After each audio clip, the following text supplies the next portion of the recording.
مولاي صل وسلم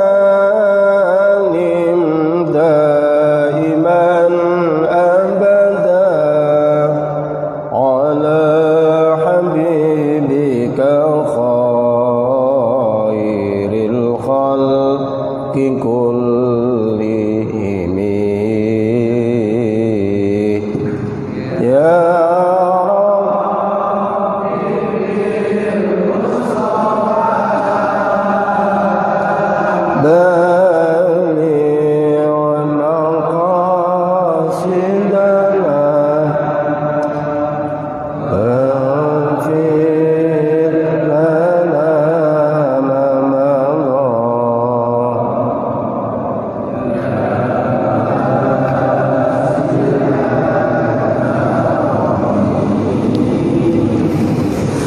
يا ربي واجعل رجائي غير منعكس لديك واجعل حسابي غير منحزم. Ini pembahasannya masih bab aslu kulli maksiatin wa ghaflatin wa syahwatin aridhu 'anil nafsi wa aslu kulli ta'atin wa yaqdatin wa iffatin itu adamur ridha minka anha.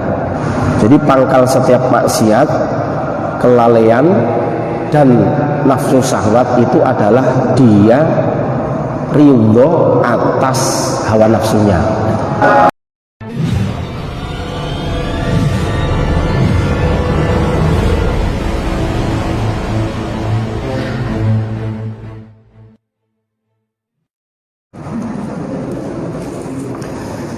Assalamualaikum warahmatullahi wabarakatuh.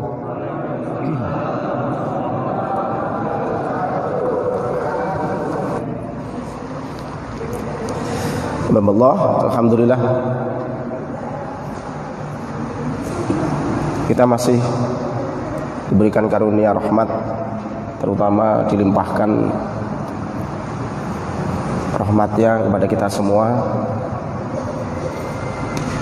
baik sebelum kita melangkah dari sini, baik di perjalanan, baik sekarang. Allah selalu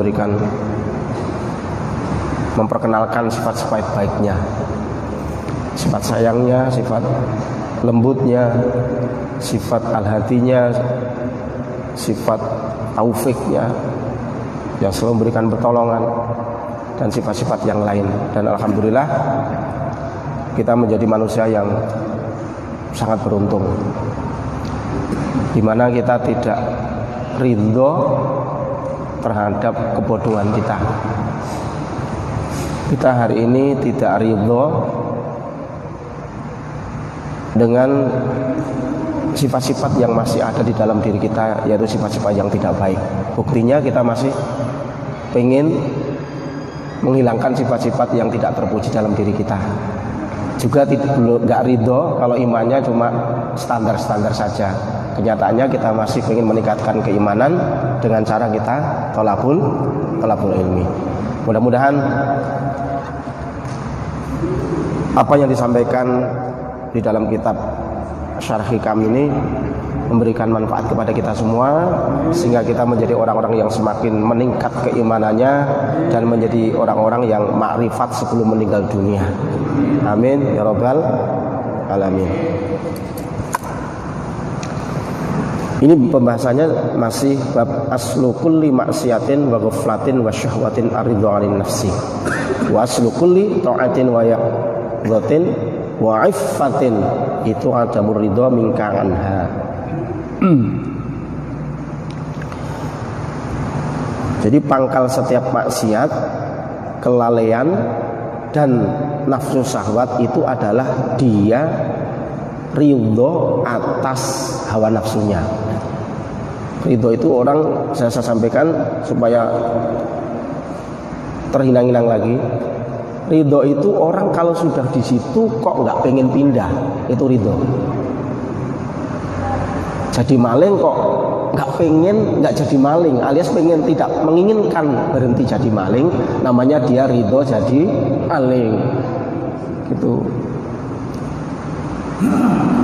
Bodoh kok dia biasa-biasa saja dan memang tidak menginginkan menjadi orang pinter, berarti kebodohannya tadi ya dia berarti ridho atas kebodohannya. Kalau dia nggak ridho pastinya ngaji kan itu. Jadi setiap sifat yang madmumah, kok kita memiliki sifat tercela tersebut kita kok ridho, nggak pengen hilang sifat sombongnya, nggak pengen hilang sifat takaburnya, nggak pengen hilang sifat riaknya, nggak pengen hilang sifat nggak ikhlasnya, nggak pengen hilang sifat ngeluhnya, nggak pengen hilang sifat marahnya, nggak pengen hilang sifat nggak mau syukurnya, nggak pengen hilang sifat-sifat sum'ahnya, nggak ingin hilang sifat jelek sholatnya nggak khusyuk, nggak pengen hilang sifat-sifat kekurangan di dalam diri kita di dalam beribadah. Yo, kalau kita seperti itu ya berarti kita ridho di dalam keadaan itu. Ya ini makanya unsur dari pangkal dari kejelekan itu orang itu ya karena enggak dia itu ridho kepada dirinya. Nafsu ngajak nyuri ya wes nyuri wes. Begitu nyuri enggak nyesel, bunuh orang bahagia, mencaci orang kok merasa menjadi kebahagiaan. Orang aja menilai kagak orang kok mulutnya kayak gitu. Orang lain menilai itu perbuatan yang terbaik, kok ngomongnya kok sembarangan kayak gitu ya, nyakiti orang. Tapi dia sendiri nggak merasa nyakiti, dia sendiri seperti itu biasa-biasa saja. Itu namanya ridho. Orang yang nggak ridho ya dia harusnya menginginkan itu hilang dari dirinya. Gitu. Begitu pula sebaliknya, pangkal dari ketaatan, kewaspadaan, selalu ingat Allah, keterjagaan, itu adalah tidak ridho atas tingkah laku keadaan hawa nafsu. Kita teruskan keterangannya ya. Waman utawi sapane wong iku nadhara ningali sapa wong barang siapa yang melihat ila nafsihi maring nafsunya orang tadi, ila nafsihi maring awake dhewe wong bistiksane syai'in kelawan bagusnya sesuatu minha dari hawa nafsu, jawab man faqad ahlakaha, maka teman-teman wis ngrusak sapa wong ha ing nafsu. Barang siapa yang melihat hawa nafsunya, dirinya, kemudian bistiksani syai'innya kok melihat sesuatu kebaikan di dalam hawa nafsu tadi, ada kebaikan, perbuatan hawa nafsu kok dinilai baik, faqad ahlaka, sesungguhnya dia telah merusak jiwanya, dia merusak dirinya sendiri. Ada orang yang suka mencaci, memaki, merendahkan orang, lah kok kita kok seneng juga ya ikutan. Wah ikut seneng itu, malah begitu ikut tepuk tangan, ikutan apa? Itu berarti dia melihat dirinya kekurangan kok ridho. Coba kalau gini aja lah, kalau kita melihat dari diri kita, saya pastikan kita nggak bisa melihat sisi kejelekan orang. Kalau kita mau melihat kekurangan kita, dipastikan nggak mau dan tidak akan mungkin punya kesempatan untuk menilai orang lain itu kurang, jelek. Permasalahannya,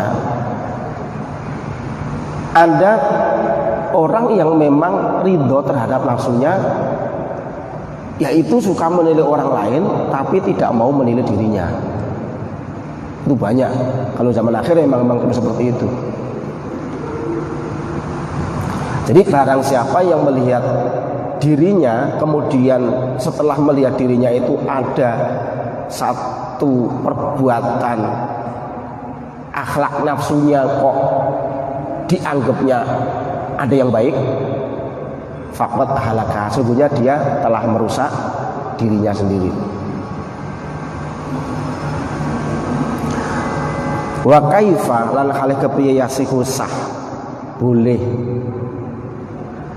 li aqilin kedue wong berakal apa ridho lan nafsi saking awake dhewe ne akil. Bagaimana diperbolehkan, bagaimana baik. Orang yang berakal kok ridho terhadap nafsunya.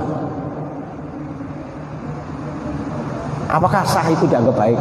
Ya enggak mungkin sah, enggak mungkin baik seorang yang berakal dia itu ridho atas nafsunya. Wal karimu anapun utawi orang yang mulia, Ibnul Karim anaknya orang yang mulia.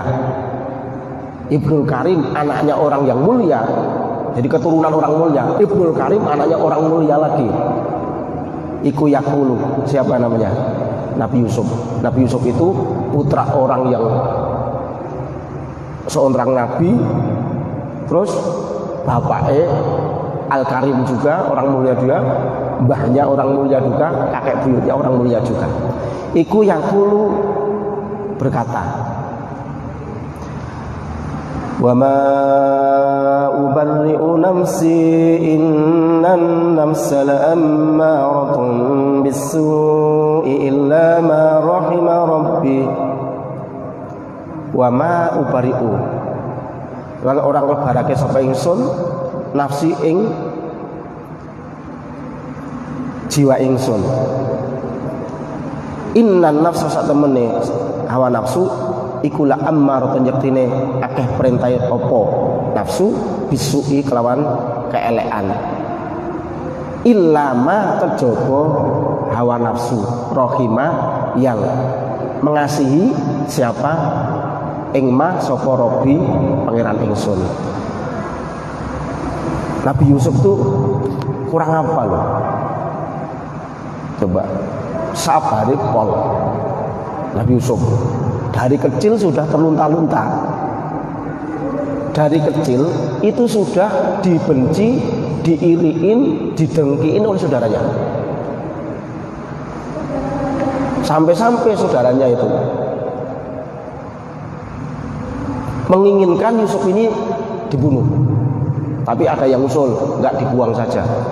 Akhirnya Nabi Yusuf diajak pergi, kemudian ditinggal, dimasukin ke sumur dari kecil. Memiliki sifat yang mulia itu aja masih begini. Wa ma ubarri'u nafsi. Aku ini diriku tidak terbebaskan dari kesalahan, dari nafsu. Saya tidak bisa terlepaskan dari keinginan nafsu-nafsu saya. Sesungguhnya nafsu itu banyak perintahnya kepada saya. Jadi Nabi Yusuf sendiri merasa belum bisa lepas dari cengkraman nafsu. Apalagi kita. Itu disebutkan di Al-Quran ya. Surat Yusuf. Yusuf dari kecil sudah seperti itu. Nabi Yusuf. Maka ketika beliau sudah gede, sudah menjadi raja, ya, setelah menjadi raja kemudian saudara-saudaranya minta bantuan beras, makanan pokok, akhirnya ke sana bertemu Nabi Yusuf. Singkat cerita, Nabi Yusuf pun sedikit pun tidak pernah menyalahkan saudaranya. Waja'a bikum minal badwi mim bati an nazagha syaitanu baini wa baina ikhwati inna rabbi latiful liman yasha innahu wal alimul hakim. Nabi Yusuf pasti ngomong gini.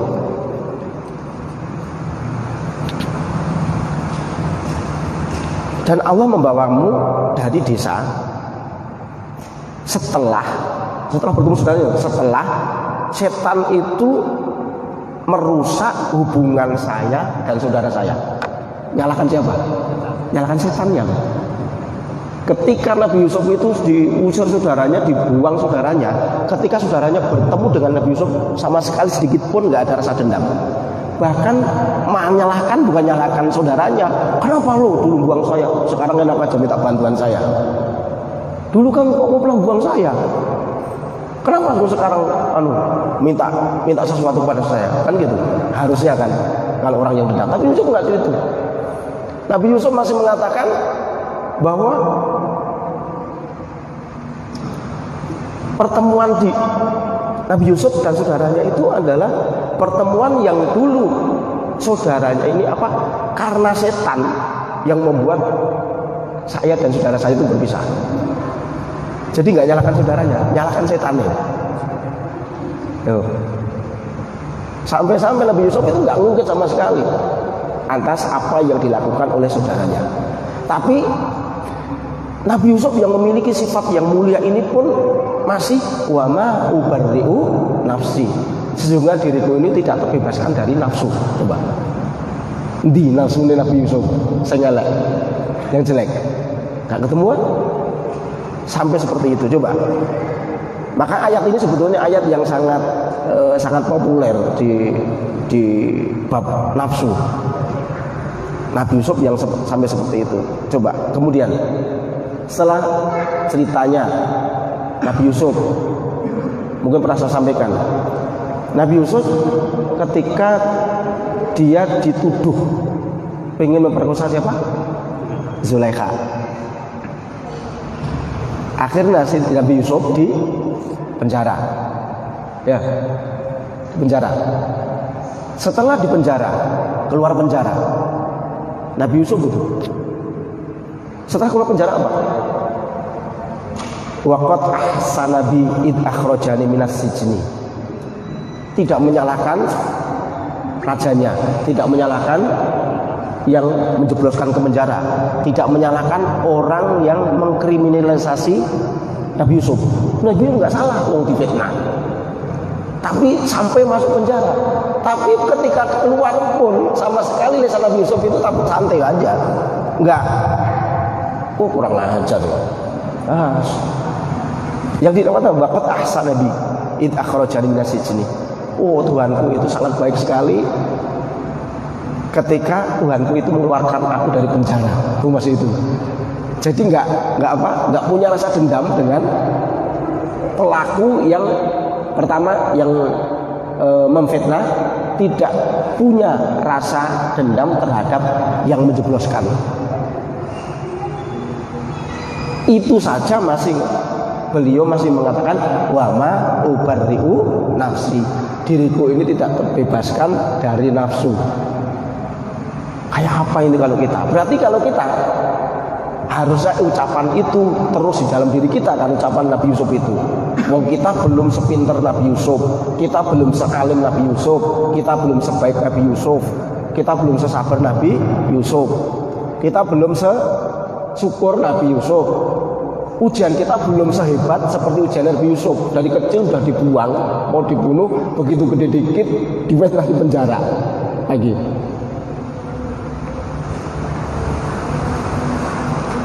Coba ketika Nabi Yusuf difitnah oleh Siti Zulaikha, enggak, saya pengen diperkosa sama Yusuf. Wow, di depan orang banyak, Nabi Yusuf itu tetap tidak menyudutkan Siti Zulaikha. Jadi tidak terus kemudian lo monyet mungkin dosa yang saya kan enggak gitu, atau omongan-omongan yang kasar lainnya enggak. Beliau malah mengatakan qala ma'adzallahi innahu ahsana maswaya. Aku minta perlindungan dari Allah, sesungguhnya Allah itu zat yang paling baik memperlakukan diriku. Dipepet, didesak, difitnah seperti itu dengan fitnah di depan pengadilan, itu masih Tuhanku itu selalu baik denganku. Aku minta perlindungan dengan apa yang jelek di lingkungan ini, misalnya. Aku minta perlindungan dari Allah atas segala apa yang kau katakan kepadaku, dan sesungguhnya Allah itu selalu memperlakukan dengan baik kok. Jadi Nabi Yusuf yakin bahwa fitnah apapun nanti pasti akan ketahuan.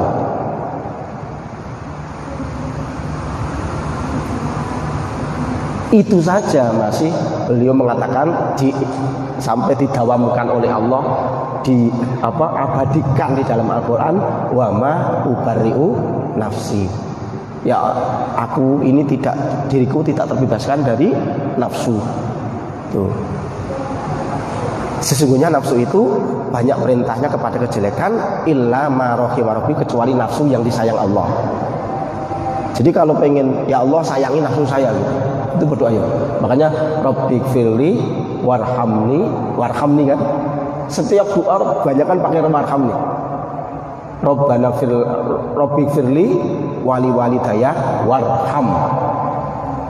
Kalau warham itu warhamni, berarti kalau kita pas habis sujud terus duduk di antara dua sujud, Rabbighfirli warhamni wajburni warfa'ni warzuqni wahdini wa'afini wa'fu'anni. Jadi kalau gini Pak, kalau emang keinginan nafsu kita itu masih terlalu banyak madmumahnya, banyak jeleknya sifat kita, usahakan kalau pas sholat sunat, sholat hajat, sholat duha, apa sholat witir, apa sholat itu pas sujud doa, ya Allah irhamni, irham nafsi, irhamni ya Allah irham. Boleh doa agar kita itu dikasih sayangi, nafsu kita dikasih sayang oleh Allah. Nanti sifat itu akan lama-lama akan terkikis hilang. Kalau yang merasa punya putranya ngayale pol, kalau pas sholat sunnah, sholat apa aja, pas sujud terakhir doa, Rabbana hablana min azwajina wa dzurriyyatina qurrata a'yun waj'alna lil muttaqina imama. Kalau memang anak kita itu sholatnya udah males-males ya, Rabbi ja'alni muqimas sholati wa min dzurriyyati Rabbana wa taqabbal du'a. Terserah pakai doa apa aja. Waktu sholat sunnah minimal kalau kita menginginkan keturunan yang soleh dan solehah, jangan lupa setelah pas waktu sujud terakhir doa untuk supaya keturunan kita biar jadi orang yang soleh. Itu harus ridho nggak Pak kalau keturunan kita itu bodoh-bodoh? Harus nggak ridho. Kita harus nggak ridho. Kita punya cucu kelima, harus nggak ridho kalau mereka itu sampai naudzubillah keluar dari agama Islam murtad umpama. Ya harus nggak ridho. Nah bagaimana? Dari sekarang bentengi dengan doa itu. Rabbi ja'alni, ya Allah jadikan diri saya muqimah shalah, orang yang selalu mendirikan shalah, wa min dzurriyyati, dan anak keturunan saya juga orang yang selalu mendirikan sholat. Berarti kita hari ini mengantisipasi sudah dari keturunan ke 1000 atau ke 500 kalau masih ada dari keturunan kita, bentet ke belakang sudah kita bentengin dengan doa.